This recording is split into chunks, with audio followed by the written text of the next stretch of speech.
Olá, amigos, amigas, como vão vocês? Tudo bem? Espero que sim, que tudo estejam indo bem.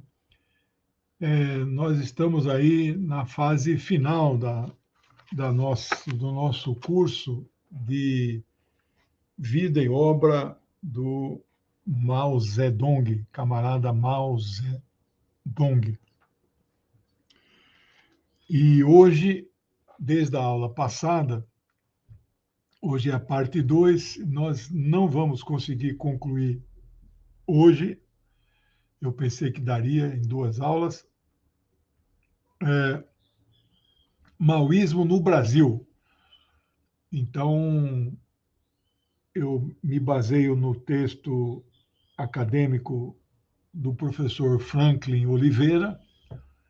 Estou estudando, destrinchando e trazendo para vocês aqui a síntese da história desse maoísmo no Brasil. Parte dessa história eu vivi, né? Por ser militante do Partido Comunista do Brasil há 50 anos, quase, né? Falta um ano e pouco para. Então, eu vivi isso. E nós vamos concluir a análise deste texto na semana que vem. E eu vou ver ainda mais uma aula para tentar atualizar um pouco como anda o maoísmo nos dias atuais. Então, esse texto aqui é o texto mais histórico, né? Tem um amigo que tem dado muita ajuda no curso, vou até publicar, quando sair o livro, alguns textos dele, né, como anexo, o professor Wagner Campanello. Ele é um estudioso do maoísmo, né? Ele é maoísta, marxista, leninista. Então, vamos ver que novidades ele tem para nós, né? Bom, pedi aí que vocês se inscrevam no meu canal e em todos os canais que retransmitem, alguns ao vivo, outros depois. A TV 247 e a DCM TV, eles transmitem em outros horários, não é ao vivo. Eu agradeço muito esse apoio, essa confiança. Então, se inscrevam.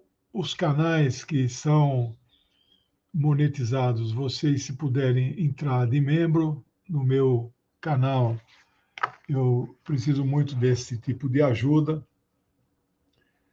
E, se puder compartilhar, ajuda a dar uma repercussão maior para o curso, né?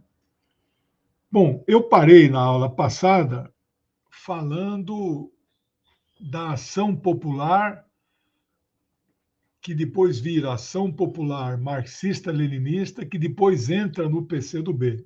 A Ação Popular, ela então vai passando por mudanças e ela abraça o maoísmo, a guerra popular, a luta armada. Eles mandam para a China vários dos seus dirigentes, eles fazem cursos, né? Cursos de guerrilha mesmo. E aí parei. Aí ficamos de começar hoje, retomar o assunto PCdoB e China, Partido Comunista do Brasil e República Popular da China. Quando é que acontece esta aproximação? Esta aproximação vai acontecer quando a China se afasta da União Soviética. Aí a República Socialista da Albânia, um país pequenino na Europa, a Albânia se aproxima da China e o Partido Comunista do Brasil se aproxima da Albânia e, consequentemente, também da China. Houve influência do maoísmo no PCdoB?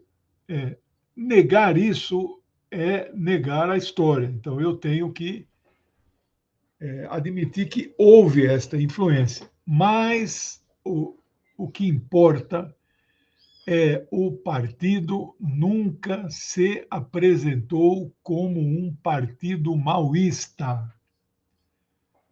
o Partido Comunista do Brasil nunca se apresentou como stalinista nem maoísta. O partido é marxista-leninista. Não é? Então é preciso vocês entenderem isso e terem essa convicção. Mas se não tiver também não tem problema, você não precisa acreditar no que o professor está falando. Né? Há um documento clássico histórico, eu vou resgatar esse documento e vou publicar futuramente no livro, que deve sair final do ano, o último daquela coleção para principiantes. Eu vou publicar um livro, um documento clássico do partido, do Comitê Central, é da década de 70, intitulado Breves Divergências com o PC da China.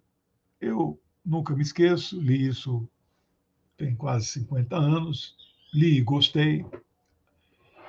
Mas o partido, no Brasil, decide organizar a resistência armada à ditadura militar a partir de 1967, quando a China e a Albânia já eram muito próximos, eles já tinham rompido com a União Soviética e, portanto, o PCdoB também mandou muitos dos seus dirigentes estudar, fazer cursos na China.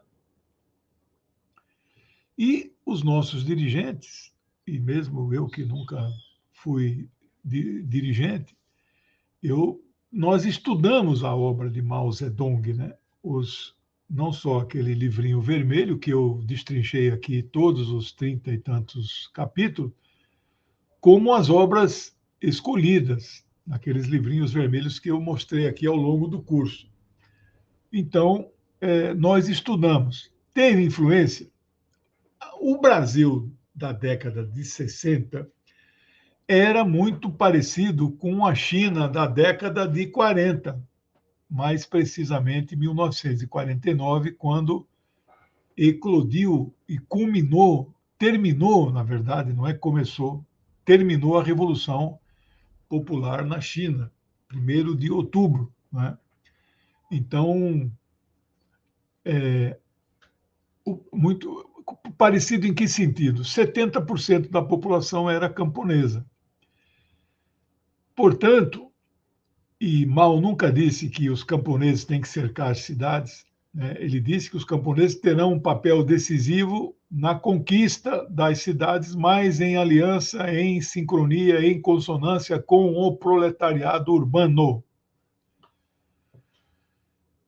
E o PCdoB também nunca disse isso. Mas, como o Brasil era profundamente um país rural, então, de fato, o partido entendia que a Revolução Brasileira e a resistência à ditadura militar dar-se-ia prioritariamente por um trabalho entre os camponeses. Para isso, a partir de 1966, 67, o partido começa a deslocar quadros de direção muito, né, bem graduados, inclusive o seu secretário-geral, João Amazonas, desloca para aquela região chamada Bico do Papagaio, que é um entroncamento, né, de Pará, Goiás e o que é hoje Tocantins. Né? Eles desmembraram Goiás, criaram o estado de Tocantins. Em 1966, o partido realiza no exterior, porque no Brasil não tinha condições de fazer uma conferência, o partido organiza o que nós chamamos de Sexta Conferência Nacional Extraordinária e toma uma série de decisões, inclusive esta de deslocar quadros para atuar no campo, entre camponeses, fazer trabalho rural, não agrícola, né? Mas alguns dos que foram para lá viraram camponeses, tinham pequenas terras, plantavam, colhiam, se exercitavam, treinavam, tinham seus armamentos. Então, esse documento de 1966 é também um documento muito importante. Ele traça a linha tática nacional do partido para combater a ditadura, que ainda sobreviveria mais 19 anos, né? Só em 85 que ela acaba. Mas muito antes dela acabar, algumas propostas que estavam contidas neste documento, elas se viabilizaram. Quais eram as grandes bandeiras que o partido definiu nesta conferência que foi realizado no exterior, na Albânia? Primeiro, defesa das mais amplas liberdades de manifestação, expressão, liberdades democráticas. Segundo, anistia ampla, geral e irrestrita. Terceiro, convocação de uma Assembleia Nacional Constituinte. Tudo isso veio no seu devido tempo. A anistia veio em 79, portanto, 13 anos depois desse documento, ainda na ditadura, era o último ditador que se apresentava como presidente, general João Batista Oliveira Figueiredo. Agosto de 79, o Congresso aprova uma proposta de anistia que o ditador mandou ao Congresso.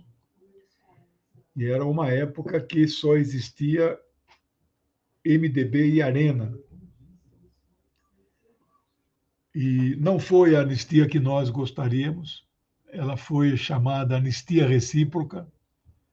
Ela anistiou também os torturadores, infelizmente, mas, apesar disso, permitiu que voltassem do exílio grandes dirigentes comunistas e não comunistas, como Leonel Brizola, né? Leonel Brizola, Luiz Carlos Prestes, que tinha sido secretário-geral do partido, mas já estava fora do partido. Quando rachou, ele ficou no PCB, que tinha mudado de nome, eu falei isso para vocês, e outras lideranças, Manuel da Conceição, uma série de lideranças que vieram do exterior. Eu estava no aeroporto de Congonhas para recepcionar a chegada do camarada João Amazonas, secretário-geral do nosso partido. Levamos aqui de Campinas um ônibus cheio, 50 pessoas. Eu apareço em muitas fotos ali no aeroporto. E de lá para cá fiquei muito próximo do próprio João Amazonas. Trabalhei no Comitê Central do partido em uma sala próxima dele, encontrava com ele todos os dias e um carinho muito grande. Ele é o ideólogo do partido, ele é o construtor, né? Camarada Evo, muito obrigado aí pela contribuição, viu? Então, o João Amazonas deixa muita saudade, né? Os tempos hoje são outros, não é a mesma coisa, mas esse não é assunto do nosso foco, né? Bem, o João Amazonas, ele foi o comandante da guerrilha do Araguaia. Existia um comando formado por João Amazonas, Maurício Grabois, Pedro Pomar, Elza Monerá, uma série de dirigentes que resistiram durante 7 anos, de 67 a 74, às investidas militares. 3 campanhas do Exército foram feitas para derrotar a guerrilha e não conseguiram. Só na terceira, cada ação dessa eram mobilizados 10.000 soldados. Mas os guerrilheiros tinham um preparo muito maior, porque eles dominavam o campo, a selva, né? e empregavam táticas de guerrilha e da guerra popular, que Mao Zedong era o ideólogo. João Amazonas esteve com Mao Zedong, não sei se mais de uma vez, mas pelo menos uma. Teve com Enver Hoxha, que era o presidente da Albânia. Né? O partido mandou muitos quadros para a Albânia, porque a Albânia tinha uma rádio que transmitia em ondas curtas para muitos países, muitos continentes, em várias línguas. Então, a direção do PCdoB mandou vários casais que moravam lá em torno de 1 ano, 2 anos, e eles eram responsáveis pelo noticiário em português para o Brasil e para os países de língua portuguesa. Eu conheci vários desses casais, né? Alguns estão no partido até hoje, outros são apenas amigos, mas todo mundo de esquerda, progressista, né? Alguns tiveram filhos que nasceram na Albânia, todos falam albanês, porque tinha que falar, e a rádio levava o nome da capital do país, chamado Tirana. E nós, no Brasil, ouvíamos, né? Eu, que tornei-me comunista em 1975, a gente tinha aquele rádio Transglobe da Philco, 9 faixas, né? Ele tinha uma negócio que rodava assim, que você chegava nas ondas curtas e sintonizava a Rádio Tirana. Mas também eu ouvia a Rádio Moscou e a Rádio Pequim. Né? Então, a China e a União Soviética também faziam transmissões em português. Eles investiram muito em comunicação. Né? Os países imperialistas investem também, não pensam vocês que não. Né?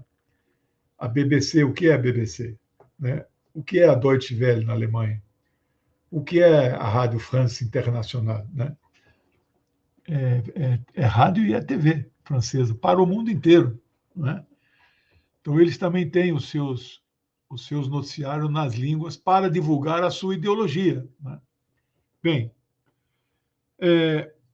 então, essa aproximação com a China fez com que os nossos quadros e dirigentes estudassem em profundidade o pensamento do Mao, absorveram uma parte destes ensinamentos e aplicaram na resistência armada no Brasil. Foi a maior resistência à ditadura militar em 21 anos. Nenhuma outra organização conseguiu, por tanto tempo, resistir à ditadura. A guerrilha urbana do MR8, da Polop,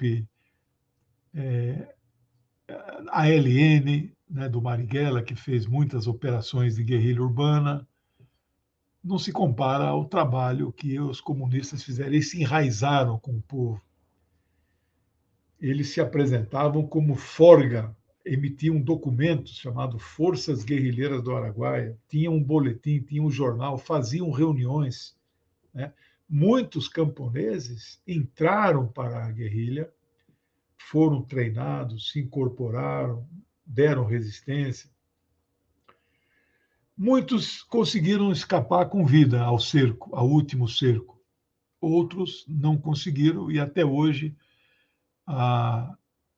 o Exército se recusa a identificar onde estão os corpos destes guerrilheiros cujas famílias não podem sequer dar-lhes, né, um túmulo onde eles possam ser eventualmente cultuados, venerados, né? E é da tradição respeitar os mortos, né? Bom,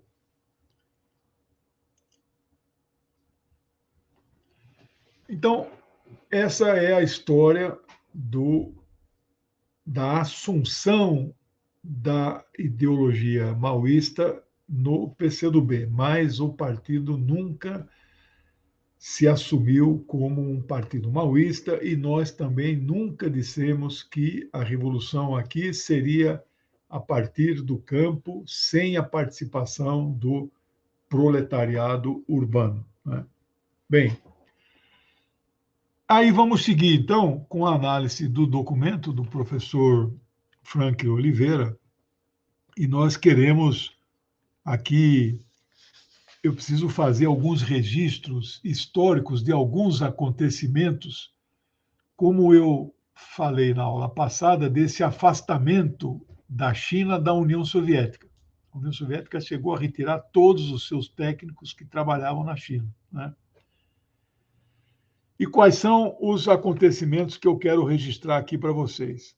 O primeiro deles, bem antes até do rompimento da China com a União Soviética, entrou para a história com o nome de Conferência de Bandung.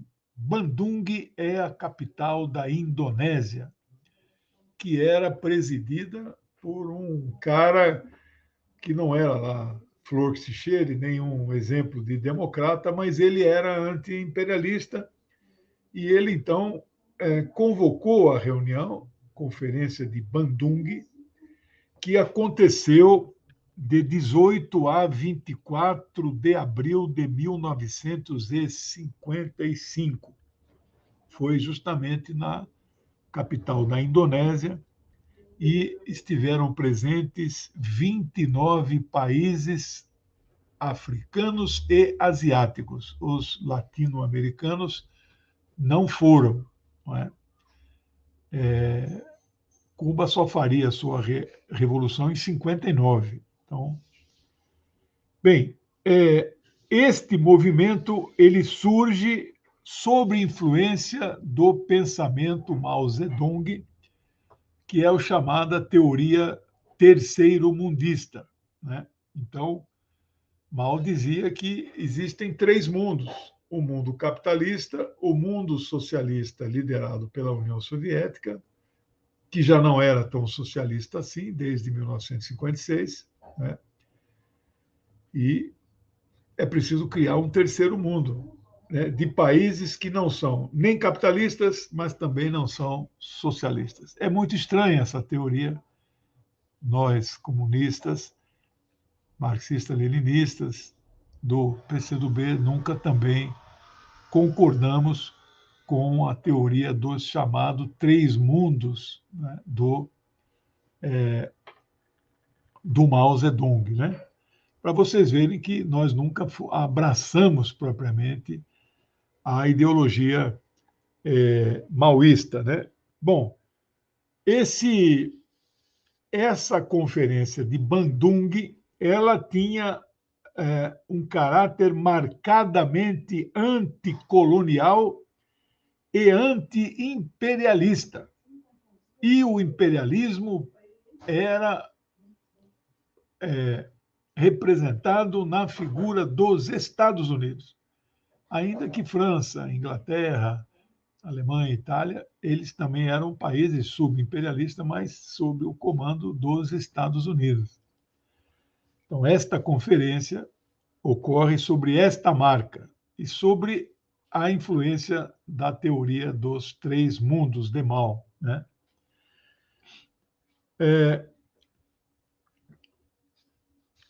Estiveram presentes, além de Sukarno, né? Sukarno, presidente da Indonésia, estiveram presentes o grande, saudoso Gamal Abdel Nasser, presidente da República Árabe do Egito. Ele ficou de 1955 a 1970.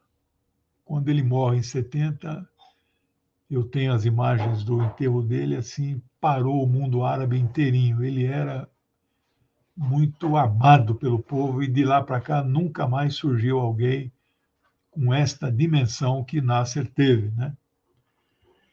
Estava presente. Estava presente representando a China,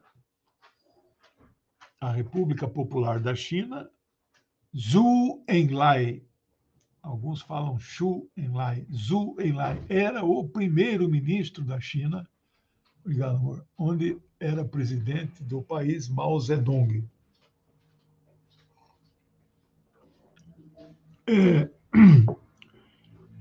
Esteve presente também o então primeiro-ministro da Índia, Jawaharlal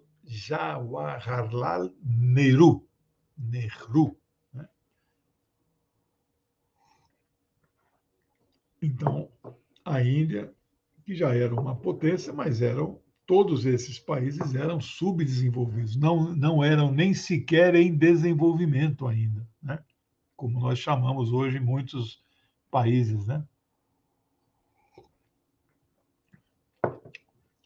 Gosto muito do Ladislau Dalbor. Acho ele muito brilhante. Li vários livros dele. Eu o chamo de o Piketty brasileiro, né?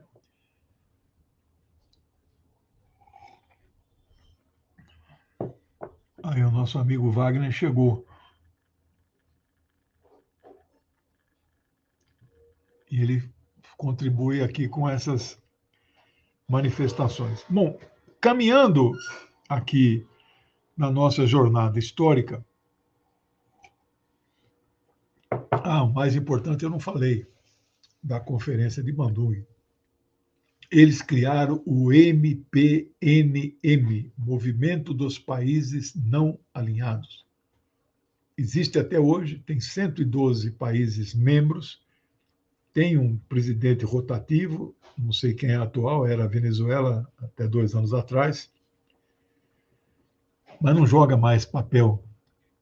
Esse movimento não joga mais. Quem vai jogar papel, e eu estou comparando com o MPNM, é este novo BRICS que vai surgir dia 22 agora de agosto, na África do Sul, em Joanesburgo, presencial. O Putin vai falar por videoconferência. Eles vão aprovar, estou apostando nessa decisão, eles vão aprovar a ampliação dos BRICS. E não sei se já nesta reunião já vão admitir, mas tem uma fila de pedidos para ingressar. Então, este bloco dos BRICS, que já em seu PIB calculado por poder de paridade de compra, o PPC, o PIB dos BRICS, que são hoje só 5 países, já é maior que o PIB do G7. Então, é preciso dizer que, com o ingresso de muitos desses novos países, os primeiros que devem ser admitidos provavelmente serão a Argentina, a Venezuela, o Irã, a Turquia e a Arábia Saudita. São países chaves, são países emblemáticos, alguns deles sancionados pelo imperialismo, né?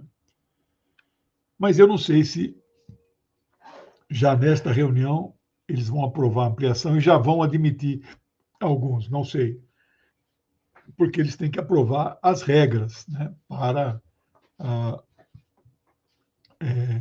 admitir, né? Olha aí, meu amigo, camarada Ivo, fazendo mais uma contribuição. Em 6 de março de 63, Mao encontrou-se com João Amazonas e Lincoln West em Pequim.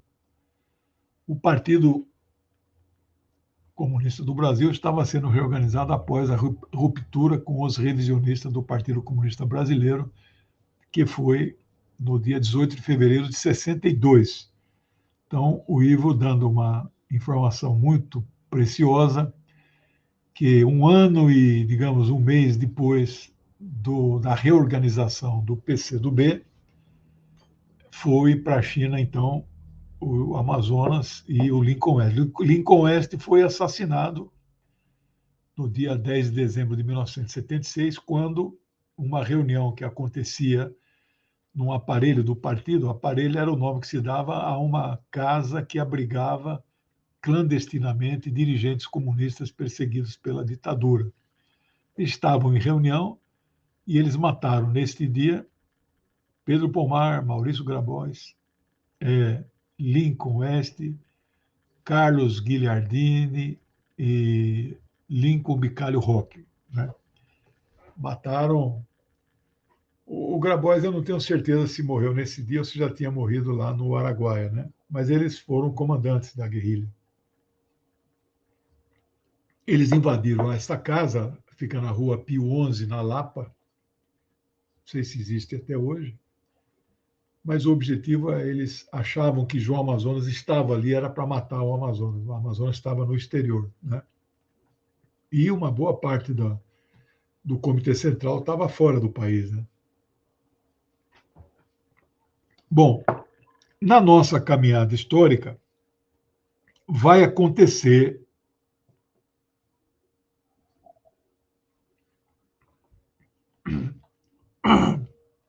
entre os dias 3 e 16 de janeiro de 1966, vai acontecer em Havana uma reunião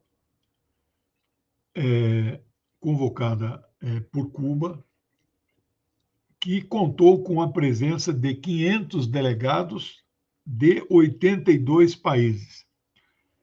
Eles chamaram esta conferência de Conferência Tricontinental. Por que tricontinental? Eles falam de África, América Latina e Ásia. Então, eles tiram fora, não é, a Europa, a Oceania e a América do Norte, né? Se for falar em continente, nós somos América, mas nessa tricontinental é só mencionado a América Latina, né? Do Rio Grande para baixo.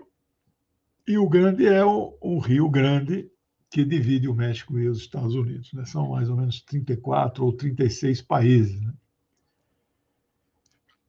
Então, ocorre, então, nesse período em Havana, a Conferência Tricontinental, cujo tema central foi a luta anticolonial e antiimperialista, num período que era muito forte já a Guerra Fria, né? Exatamente o ano em que se inicia a Revolução Cultural Proletária Chinesa. Nós já vimos isso longamente, é só você recuperar as aulas anteriores. Bem, decorrente desta conferência, eles então fundaram um movimento chamado Organização de Solidariedade com os Povos da Ásia, África e América Latina, cuja sigla é OSPAAL, né?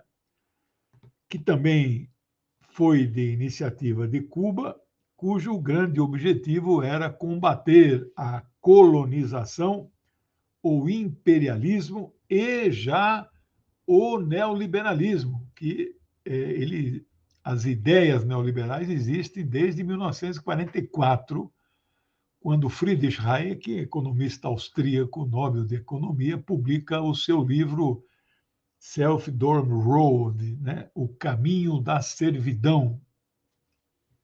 Esse é a Bíblia dos neoliberais.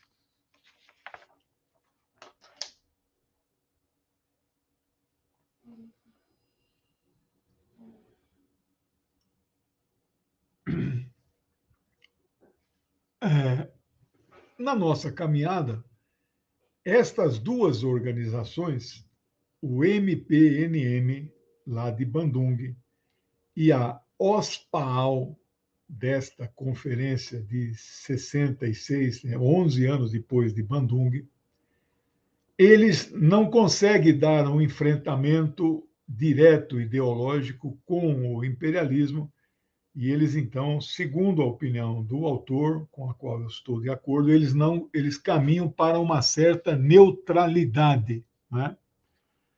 Então, não havia claramente uma declaração de classe, é uma questão ideológica mesmo, né? Porque eram movimentos muito amplos e muito plurais, né?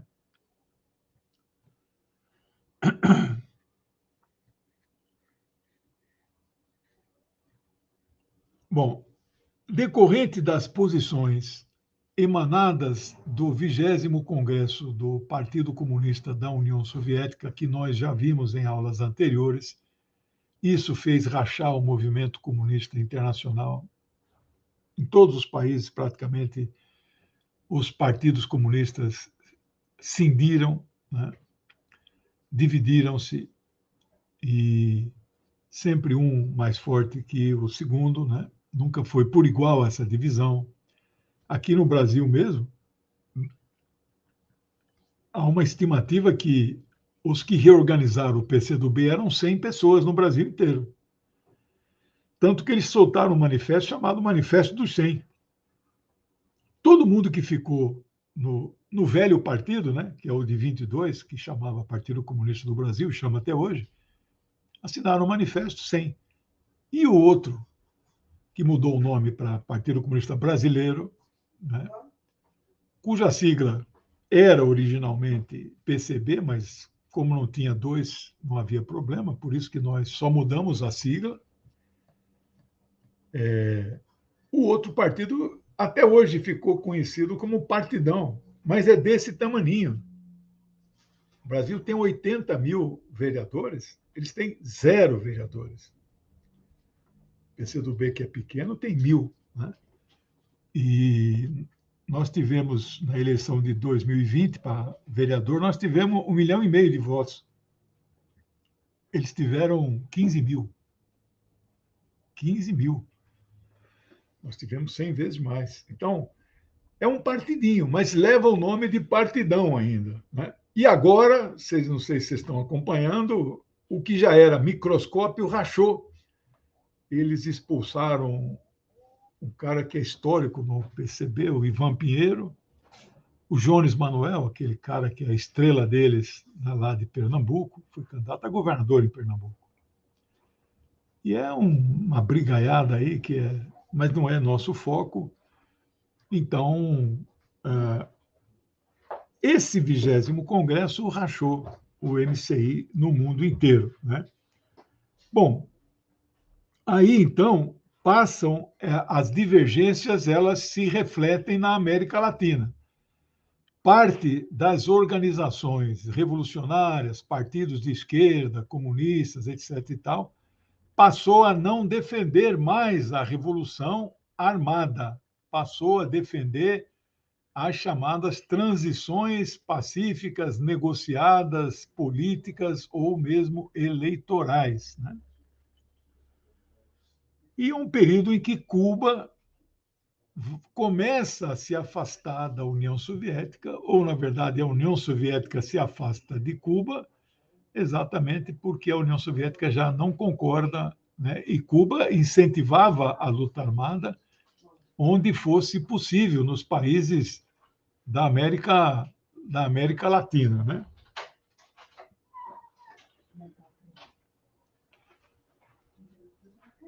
Portanto, a União Soviética não aceitava que países e movimentos revolucionários e partidos convocassem conferências e encontros sem a sua anuência.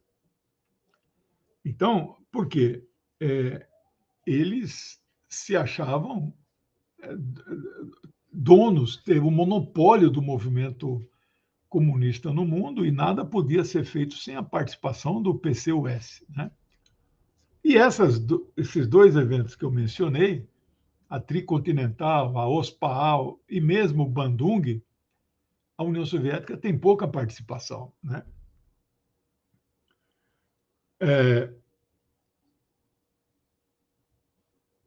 Por isso, eles não apoiaram a Tricontinental e a OSPAAL.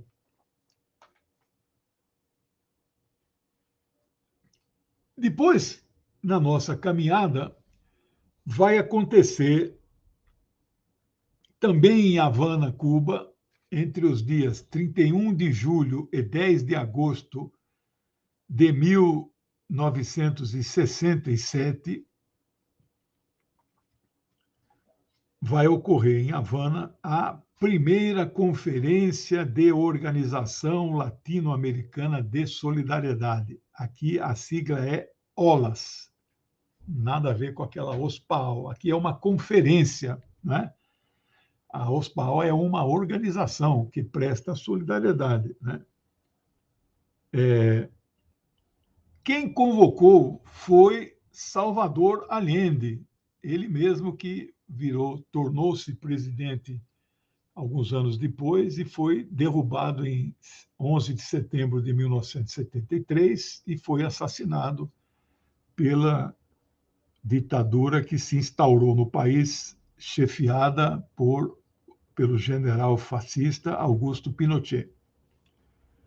O Allende convocou a conferência. O Allende era um homem socialista, não era comunista, mas era daqueles socialistas de verdade, né? Revolucionário. E vocês sabem qual era o lema, o slogan desta conferência? Abre aspas. O dever de todo revolucionário é fazer a revolução. Né?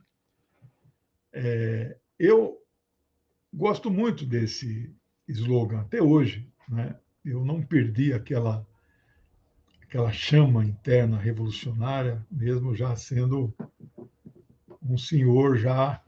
Eu não me considero velhinho, mas tudo bem. Mas nós não podemos perder essa chama, né? Acreditar na revolução, sonhar com ela, como dizia Lenin, né? Eu sou assim, né? Várias organizações de esquerda no Brasil foram convocadas, mas nem o PCB, nem o PCdoB foram. Acabou fazendo-se presente apenas a POLOP, que era um partido, um grupo foquista, guerrilha urbana, chamado Política Operária, e o MNR, Movimento Nacionalista Revolucionário. Não conheço. Bem, dentro desta reunião, dessa OLAS, vai acontecer uma luta política interna muito grande. Por quê? O bloco dos delegados dos países que sofriam influência da União Soviética e seguiam a sua orientação eram chamados de revisionistas. Eu usei esse termo décadas. Né? Por que esse termo? Porque eles estavam revendo o marxismo. Né? Já não se diziam mais leninistas, né? Já diziam que a revolução já não era mais uma perspectiva. Então, havia o chamado bloco revisionista, liderado pela União Soviética e seus seguidores, as seclas, e o bloco dos revolucionários, não é? Que entrou uma membra, Sal, o membro, não sei. Obrigado aí pela ajuda, pelo apoio, isso aí é uma grande contribuição. Então, os revisionistas perdiam as votações no plenário, mas eles eram muito ativos nas comissões, né, nos grupos. E a questão central continuou sendo claramente o debate sobre o método e o processo de conquista de poder político. Se esta conquista seria pelo método, pelos meios da luta armada, ou se por uma transição e pela via política. Esta era a grande divergência que estava ali presente nesta conferência da OLAS. Os delegados das organizações e partidos que estavam presentes, os que eram polarizados pela União Soviética, até não negavam abertamente a Revolução Armada, mas a revolução não era visto como uma, abre aspas, aí a opinião do professor, como uma, abre aspas, necessidade, mas uma eventualidade. Ou seja, não se buscava prioritariamente a luta armada como meio de conquista do poder político para o proletariado, né? Portanto, privilegiava-se articulações políticas, inclusive com as chamadas burguesias nacionais nos países, o que acarretava grandes conciliações nacionais de classe, né? Também no bloco, no outro bloco, que se dizia mais revolucionário, que defendia a luta armada, também apareciam contradições. Então, isso é o relato do professor Frank Oliveira, que fez uma extensa pesquisa bibliográfica, tem 40 notas de rodapé esse documento, né? Eu vou publicá-lo como anexo no livro. Eles também, esse campo nosso apresentava contradições. Primeiro, o caráter da revolução. Qual era o caráter, né? Proletário, campesino, antiimperialista, nacionalista, internacionalista. Então, tinha muita divergência sobre o caráter da revolução. Também haviam divergências sobre o papel das lutas de massas. Algumas organizações diziam que era fundamental as organizações de massa participarem do processo revolucionário, como a UNE, a UBS. Naquela época tinha apenas uma central sindical, chamava-se CGT, Confederação Geral dos Trabalhadores, não é? Então, havia divergência. Qual o papel das organizações de massa? E também divergência sobre o papel do partido de vanguarda. Os marxistas-leninistas verdadeiros, fiéis aos princípios, especialmente leninistas, eles defendem que não é possível ter uma revolução sem a direção de um partido. E o nome deste partido é o Partido Comunista, não é? Que tem uma ideologia revolucionária e também tem quadros profissionalizados e dedicados a dirigir a revolução. Mas nem todas as organizações defendiam este posicionamento. Portanto, ele está, então, listando aqui alguns aspectos que também no nosso campo não era consenso, havia divergência. E, por fim, também havia divergência sobre a linha militar a ser adotada. Aí tinha a chamada guerrilha camponesa e tinha a chamada tese guevarista, né, chamada teoria do foco, foquismo, do foco guerrilheiro, não é? Então também havia divergência. No entanto, no final da conferência, acabou prevalecendo de um modo geral, genérico, né, o caminho da luta armada como a estratégia revolucionária para a conquista do poder político. O primeiro documento que eu li em 1975, documento interno do partido, não estou dizendo livros marxistas, foi um documento histórico do PCdoB, escrito por Pedro Ventura de Araújo Pomar. Pedro Pomar foi deputado constituinte em 46, do Comitê Central do Partido, assassinado na Lapa em 76.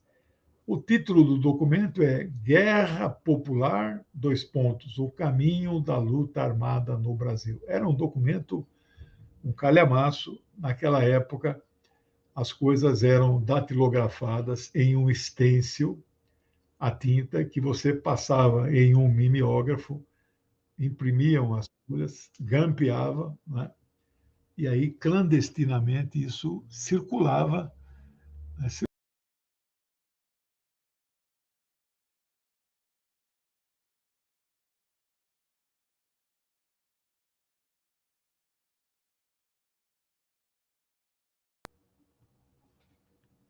Desculpe aí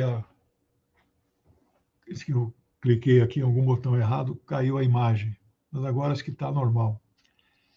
Se fosse pego com um documento desse, você é preso imediatamente, né? Bom, e vou finalizando a aula de hoje, e nós vamos ter mais uma para concluir esse tema.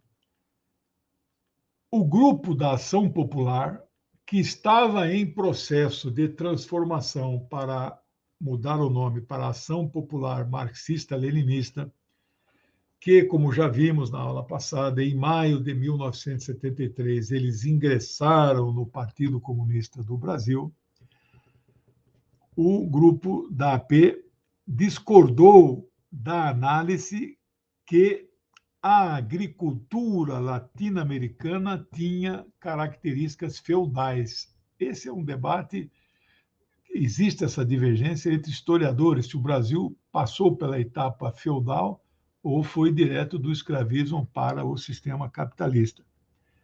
Esse grupo AP dizia que não, a burguesia imperialista ela prevalecia no campo, na agricultura brasileira, né?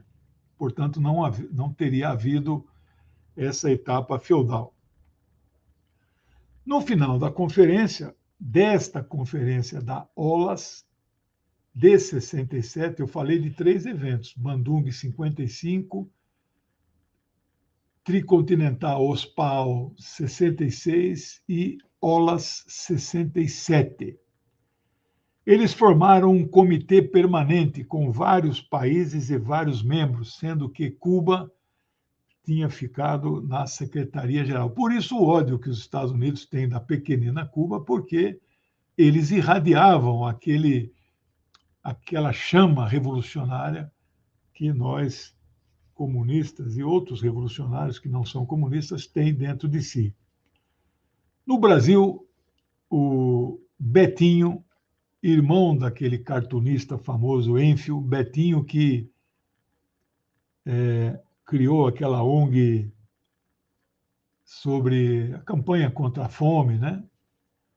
Que morreu, ele e o irmão dele, o Enfield, eles eram hemofílicos e não havia controle.